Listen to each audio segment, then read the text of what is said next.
Would you rather be trapped in a jail cell for 16 hours, 5 days a week to earn 200,000 a year, or work minimally from anywhere in the world but still make a substantial amount to be able to live freely? Well, I think we all know which you'd rather choose. In this video, I'm going to just be discussing modern day slavery and then freedom. So let me start by saying I'm not linking this to old slavery. I'm saying this is like modern day slavery, because obviously nowadays if there was actual slavery going on in the Western world, it's illegal, so it wouldn't happen. But this is like as close as they can actually get it. So the definition of slavery is a system in which individuals are treated as property and are forced to work against their will under the control and ownership of others.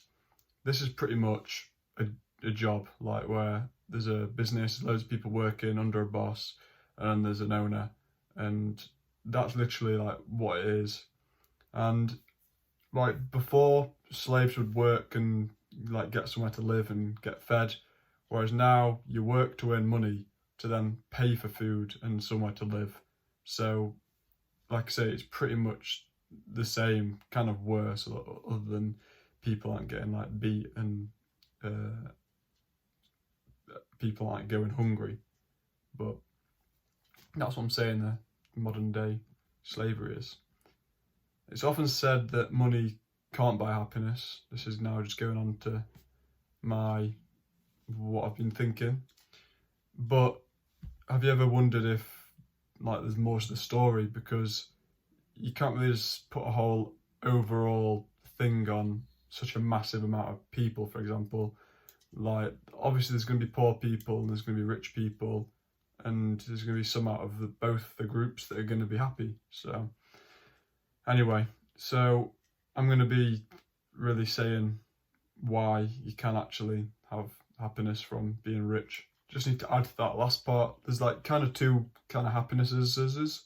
There's one that's just like short term, and there's one that's like long lasting from actually like achieving.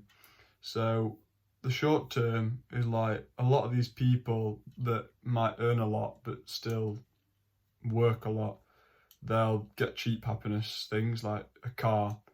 So there's that, and then there's the people that have the time and they'll spend money on like holidays or properties in different countries they can travel to when they like, for example. Firstly, the slavery of wealth.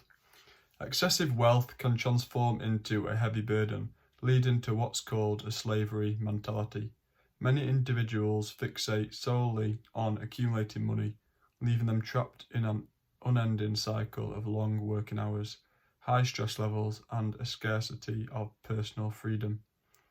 Countless examples abound of the wealthy constantly chasing material possessions, tirelessly maintaining their opulent lifestyles, yet feeling unfulfilled and disconnected from their loved ones. So my part I want to say on this is, like I say, material possessions, they literally mean nothing. You can't take them all to when you die. They're all staying here, and people have got to try and get rid of them. And not only that, most material possessions just like go down in value once you buy them. So there's people who buy things and then they might sit in a wardrobe and then they'll be like, oh, I'm not use that for a year, I'm going to try and sell it, and now it's gone down like 80%. So there's that. Then there's also like I say, real happiness. Like, would you rather be sat working and trying to earn money but still have your brand new car, or would you rather be able to like go see your kids doing their shows at school, for example? That's like the difference in happiness. Like one's actual happiness and one's just like fake, like cheap dopamine. And then this is a quote that like kind of links to that is by Epictetus, which is, wealth consists not in having great possessions but in having few wants. Now I'm going to switch over to like the freedom side, talk a bit on this. So let's now explore like the other side of wealth, because this was kind of my first idea, like two different sides of wealth, because there's one where people have freedom and there's one where people don't have freedom but still have the money, but it's pointless. But anyway, so the concept of having just like what you need, and then because you've not got all these extra things like Gucci bags just to try and look good and brand new cars just for the sake of it, again, to look good. You then have a lot of money to then do things you actually want to do, like say go on nice holidays and have time and freedom, and not thinking, oh, I've got to go and work again in a week, because like I say, you've planned your life out kind of in this way. So here, individuals possess sufficient resources to live comfortably and passionately and pursue their dreams. And that's exactly what I'm saying. If you're working, as soon as you get your like first paycheck and start going to actual jobs, that's just a dream killer, because you straight away you're stuck there and you think that's it. You forget all your dreams and you're there now. So this like links to the whole 3 freedoms as well, having time freedom, location freedom, and financial freedom, which they're quite hard to get. But what's the point in having one of them? Like if you only have time freedom, well, you've now got no money to do anything with your time. If you've only got financial freedom, well, you've got no time, so what are you going to do with your money? Financial independence is the main one, because if you then have financial independence, it then buys your freedom a bit more, and that then means you can actually have actual happiness, because like I say, you've got the time to chase your dreams and actually do what you want to do. So these individuals, which is actually called the new rich, really, talked about in my other video, but I'm going deeper into it and doing kind of a versus kind of thing. So by prioritizing experiences, relationships, and personal pursuits, what people actually want to do, over relentlessly trying to accumulate all these material possessions, you find true contentment and fulfillment. And that's really what you want in life. You want fulfillment over anything, because happiness is really just temporary. So you only get it in little bits and then it goes. Going to what I said at the start about happiness. So I imagine a lot of you have heard of money is the root of all evil, and every film you watch, the rich guy's the evil guy, and Scrooge always rich and he's selfish and he's cold, and Arthur Berlin, he's all these bad things because he's rich. It's literally built into you from school that being rich is bad, because, well, look who actually builds the school system. They're rich. They don't want everyone to be rich. They want to be able to control everything to then make sure they get even richer.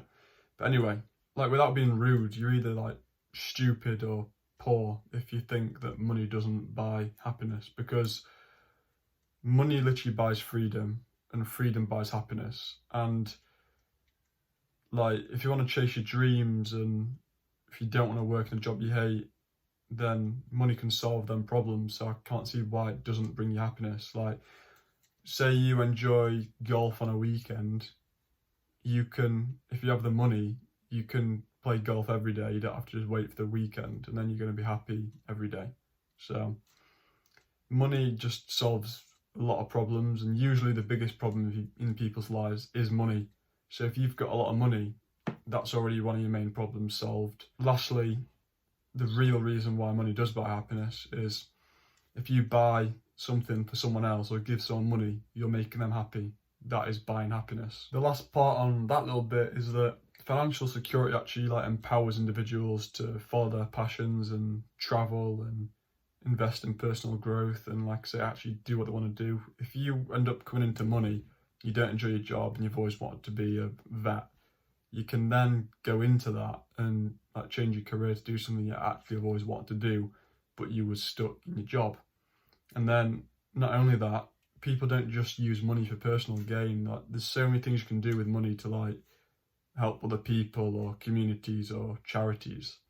It depends what you're into, but for example, Iman Gadzi, he was building schools in Nepal, I think, and that just proves that that's helping people out, and buying happiness, because people can actually get education now in poorer countries that couldn't otherwise. Now, this is just my little write-up that I did when things were coming to my head, so I'm going to read it through. I don't know it off the top of my head. So happiness is really just a mindset on the philosophical side of things. Regardless of financial situation, some people embrace a mindset of gratitude and contentment, unlocking the secret to genuine happiness. Everything's just perspective. Something that's annoying, boring, or bad for you is enjoyable and good for someone else. Just as someone that's poor can be happy and someone that's rich can be sad, it's deeper than just external influences. People think once they get the next big car or big house, they will be happy. It's not true, because that's short-term happiness and it will wear out fast. Then you'll be after the next big thing because materialistic things are just cheap dopamine and bring no fulfilment. So I imagine most people have watched Fight Club. That's literally what that's talking about. Like, everyone's just like consumers, big consumers, and they think all these possessions are like them. But actually, your possessions start to control you. And also, if you've watched that little video, the rat race, like the chase or the new TV, and it's Black Friday, and then a certain car, and then a bigger car, a better car, a quicker car, and a Ferrari, and it's like you're constantly chasing, and then when you get there and get your Ferrari, it's like, oh, why am I not happy? And it's because you're just chasing cheap dopamine and destroying your dopamine system. And it's also not actual happiness. It's like playing video games. Like, a lot of people enjoy it, but you kind of like living a fake life there, because you're all in this game, you're not actually achieving anything in real life, and you're getting all these dopamine hits again without achieving anything. So you're happy when you're on there, and then when you come off that, there's nothing that gives you that much dopamine, so then you're just sad the rest of the time, like in real life. So rather than actually like building your actual life with all these things, leveling up your own character, as you could think of it, like Alex Hormozzi has the game. He thinks as business and life as a game, and it is really. And I think Tate said it, saying that all these people that play GTA and trying to get all these cars and build the garage and be the richest possible, why not just do that in real life? And it's because it's hard. People don't like things that are hard, and they also, in real life, you can fail. In real life, you can lose everything. In a game, if you can kind of, but it doesn't matter that much, and you can usually easily get it back. Anyway, that's my say on that part. Lastly, the choice is yours. Like, what do you think's best, freedom or slavery? So you can either have time to do what you like, when you like, and the money to do fulfilling things, or you can live in slavery where you work all hours of the day for 5 days to get 2 days back. That isn't a good ratio, 5 to 2, is it? And then you get 2 weeks vacation a year, traded for 50 weeks work. Well, or you might have 4-week holiday, you then get 2 weeks off, but you can't go on holiday every single week of the year that you get off, because again, you're not gonna have loads and loads and loads of money. And then you have all the money, but get told what you can do. You have to clock in, clock out every day, and you have no time to spend all that big money that you're earning and that you've saved up.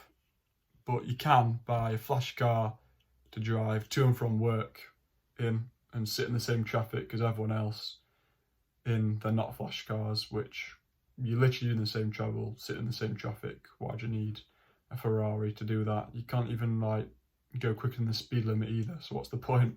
It's pretty pointless, isn't it? But anyway, that's that. It's kind of just like things that were a video that was on my mind, just a bit educational, kind of like I could have talked more on practical things like people that want to be a doctor and all that. Is it actually like is it your choice to be a doctor? Or is it your parents? And are your parents doctors? If they're not, then I don't know what the point is. So more money brings more problems unless you actually put a system together and sort things out. So you might keep earning more money, bigger paycheck, but then you just keep spending more. So it literally solves nothing. And like I say, you could work 8 hours every day, all the time, as hard as you can, to then be a manager or be a boss. And then guess what? You're going to now work 12 hours. So you might get more money, but you've got more responsibilities and you're working more time. So anyway, thank you for watching. Please subscribe, turn the notification button on so you don't miss my valuable content, and it helps me out trying to grow a nice following, try and get the word across to everyone on the things I'm thinking about. Anyway, thanks a lot, and I'll see you in the next one.